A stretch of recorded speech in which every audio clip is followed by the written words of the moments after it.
Hi and welcome to today's episode in which I show you a delicious, easy and crunchy way of using up leftover mashed potatoes. We're a few days post-Christmas. I made a huge plant-based dinner that was delicious. I also made up a huge quantity of mashed potatoes so that I could have some left over to show you how to make this recipe. I'm going to show you how to make potato croquettes. Can't think of what they're called. Little fluffy potato things with breading on the outside. I'm sure there's like a brand name or put them in the freezer. Anyway, we're going to make some of those from scratch. I'm using leftover mash for mine, but do feel free to cook off the potatoes and do it kind of on demand. This weighs like 905 grams. So by the time I've taken the tub away, maybe 850, something like that.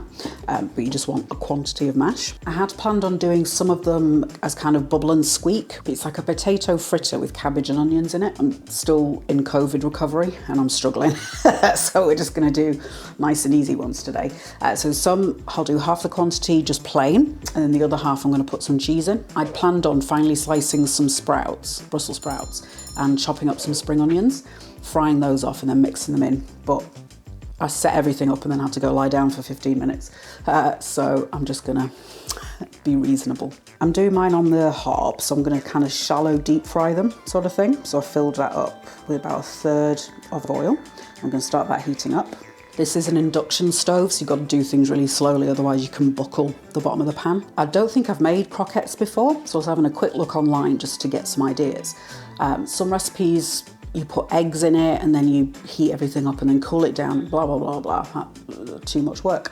Then I found a recipe on Martha Stewart's website to use leftover mash.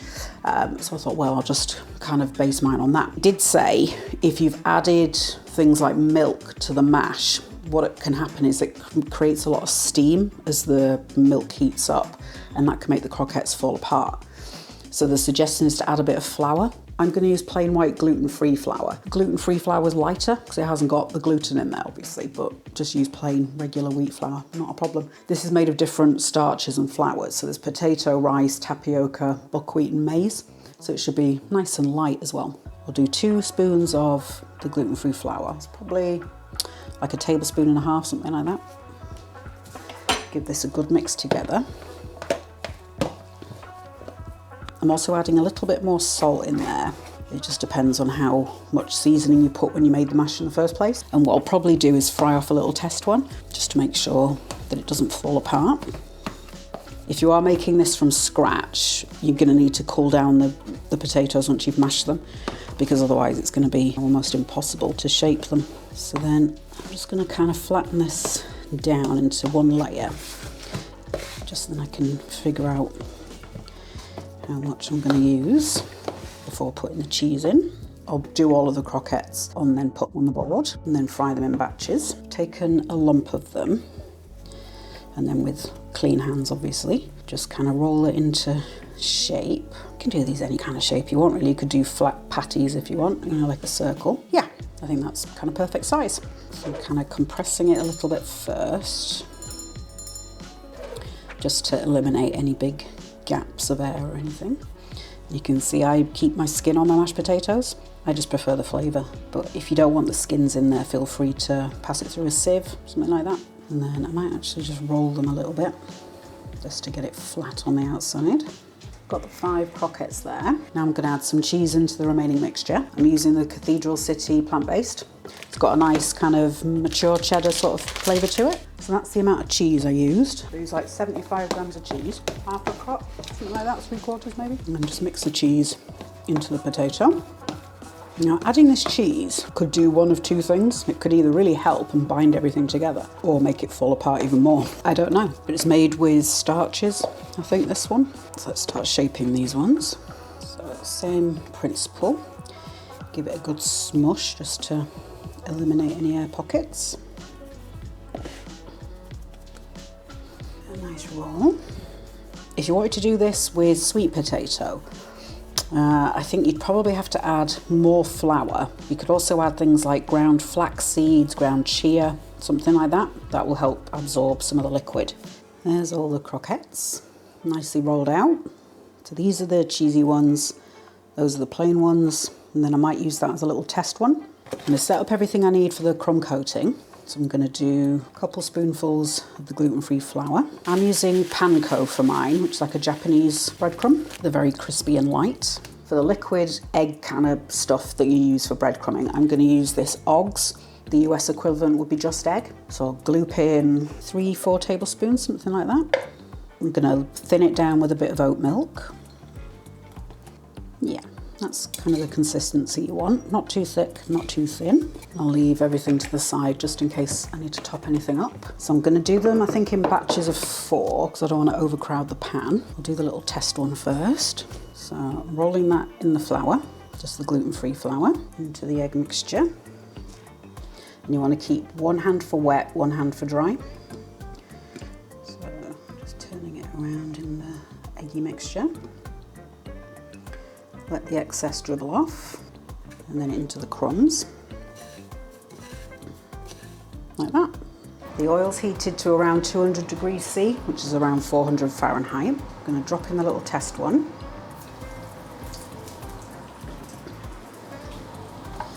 And these are probably going to need like 3 minutes each side, something like that. Maybe less.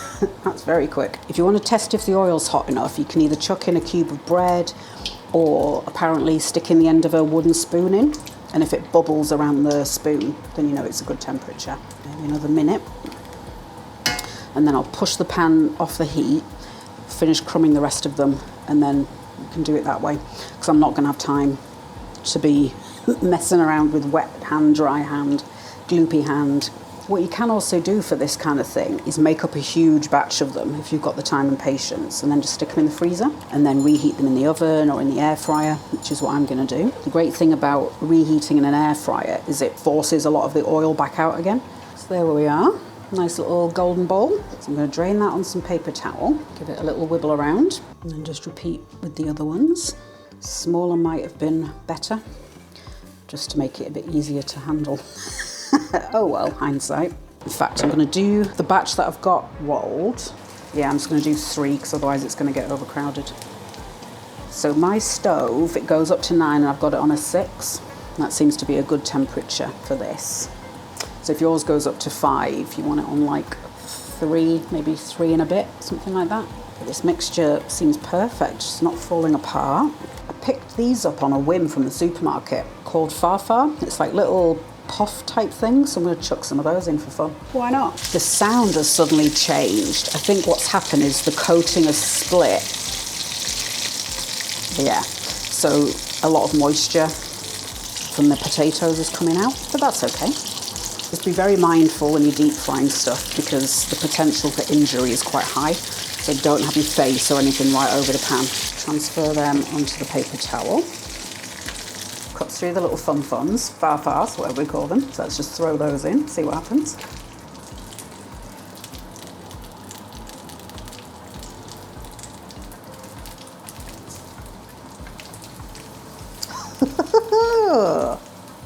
That is fun. Once I've finished frying the croquettes, I'm going to chuck a load of those in. Nice. So I'm going to put the crumb coating on the rest of them, fry them all off, and then we'll pick it back up and do some eating. The croquettes are all fried, ready to be crunched on. Colours are a little bit uneven.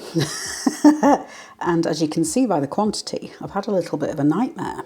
That's the first batch of cheese ones that I did. And I must have had those in a good 10 minutes and they just weren't getting any colour on. And the filling was just oozing out. Yeah, and they're just sodden with oil, it's gross. These cheesy disaster ones, what I'm gonna do is put them in the air fryer and that'll pull a lot of that oil out and then just blot them on a new paper towel. Very frustrating. I've just realised I've mixed them up so that they'd look good on pictures, but now I can't remember which one's which. Because I don't deep fry much, I don't really know much about it. I put 2 cheese ones in after that lot. Went and got a plate from the cupboard and had to attend to Shadow for a second. By the time I came back, they were nice and golden on one side, but then a thin strip on the top hadn't been under the oil. So I flipped them over and they immediately burst. What I assume is happening is, especially in the cheese ones, the water content in the cheese is creating a load of steam and it's rupturing the coating. I think that must be what's happening because I did get burstage on the non-cheese ones, but not nearly as much. The last 3 that I did, I put them in and immediately started turning them just so it was getting an even amount of heat all the way around. And that seemed to work for the most part until suddenly, right at the end, 2 of them burst and then I had 1 that was still complete. Yeah, it must be the cheese. They still look great, the ones that survived. So let's dive in. These have been sitting for a bit, so they're not going to be as crunchy as if they were straight out of the oil kind of thing. But like I say, just pop them in the air fryer or in the oven and they'll crisp right back up again. Grabbed one there. It's wild how potato covered in bread is so tasty, but it is. Tater tots, that's what the word I was trying to think of earlier. They're like a fancy tater tot. Probably going to be a good way of sneaking veg into your kids as well, because you could put peas, corn, carrots, put some of those in the mixture as well. Might need to add a bit more flour just to compensate for the moisture. It's one of the cheese ones, so yeah, you can see the rupture in it there.